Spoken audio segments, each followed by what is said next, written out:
Good afternoon, ladies and gentlemen. My name is James, aka Wingfair. Today we're going to be reviewing Knack for the PS4. I got a PS4 this Christmas, and I decided I was going to review this game, because I think it's cool.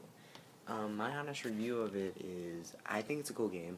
It's a game that, it's a game you play with your buddies if you're, really bored. But I wouldn't say it's, the best game in the world, like everybody's saying. Is it kind of like what everybody else is saying?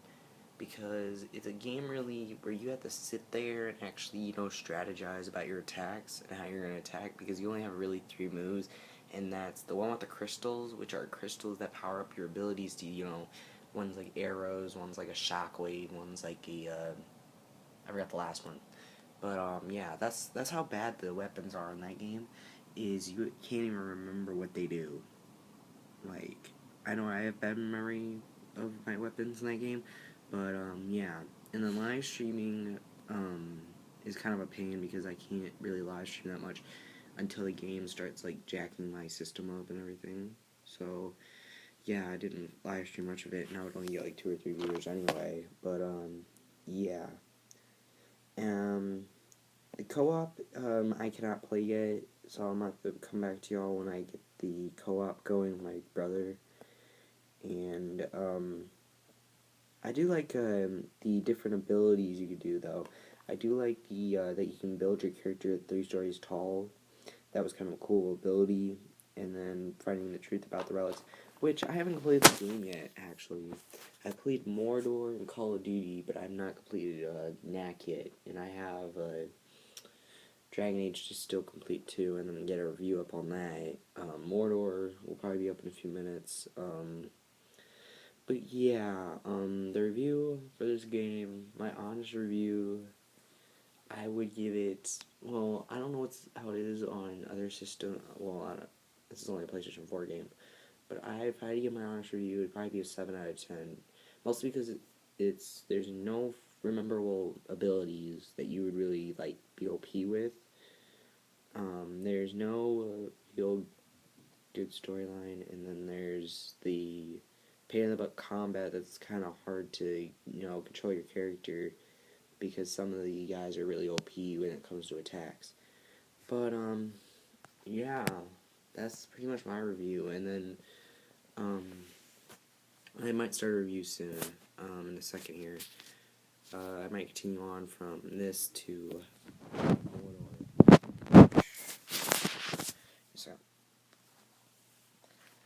this is Shadow Mordor, the Lord of the Rings series game that I have played, which I love very much with some of the abilities, because Mordor is a good game. It bases your character a few years before, a few hundred years before the movies, and I believe before The Hobbit, actually. I believe it's a few years. You play as Talion, who is a guy who ends up having his whole entire family slaughtered and him killed, and he's abandoned.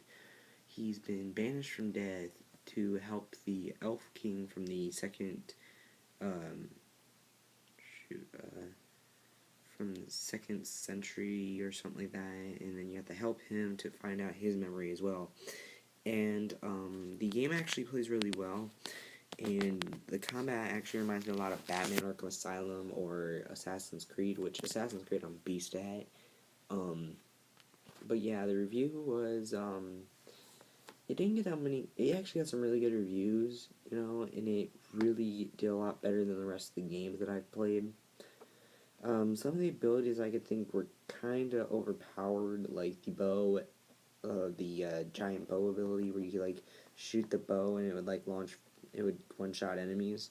So I think that would be kind of OP as well. And plus with the dagger, where you could freeze time, kinda, and kill the enemies one by one as you killed them. And then, yeah, also, I like the ability where you can ride the Korogs, and you could use them as your little, almost your, horses in that game. And then, some of the games are really hard, though, finding some of the stuff in the map. Yeah, you have to really travel around to collect those.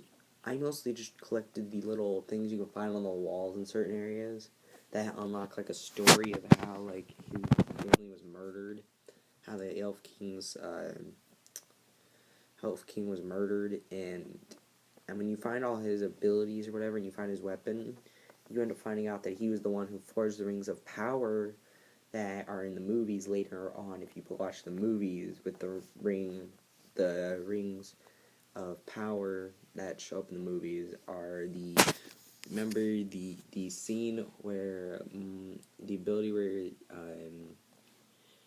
Frodo could use the ring to turn invisible, and he ends up throwing it into the pit of Sauron at the volcano in like I believe the third movie, third movie, and he ends up throwing it in there, and Gollum ends up dying. Which actually, speaking of which, you end up actually meeting Gollum after you travel to a cave, and he tries to help you to find the things for the Elf King so the Elf King can remember who he was.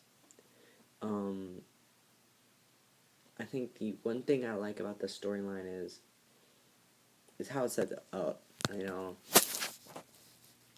know everybody saw it as like it's the old style of the family's murdered and dude gets revenge after Rafe revives him, and then he tries to get revenge on the enemy and killing all of them at the end.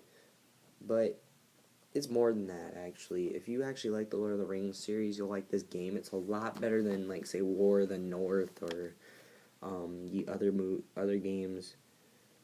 But yeah, some of the abilities are actually really good. I love the sword play, how the game controls, and there's no real bad camera angles, even though some of the enemies can actually get in the way at points. Yeah. So this is also an update letting y'all know that there will be reviews up soon.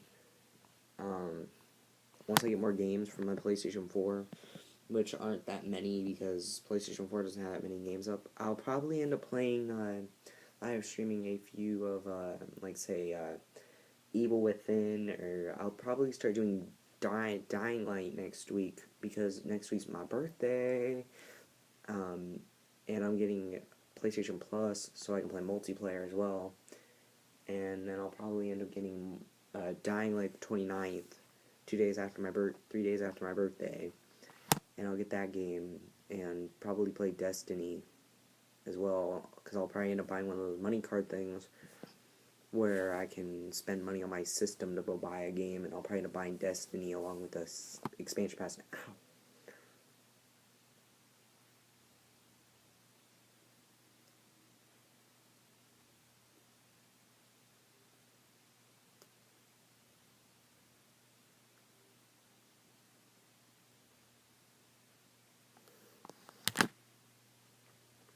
Ah, that broken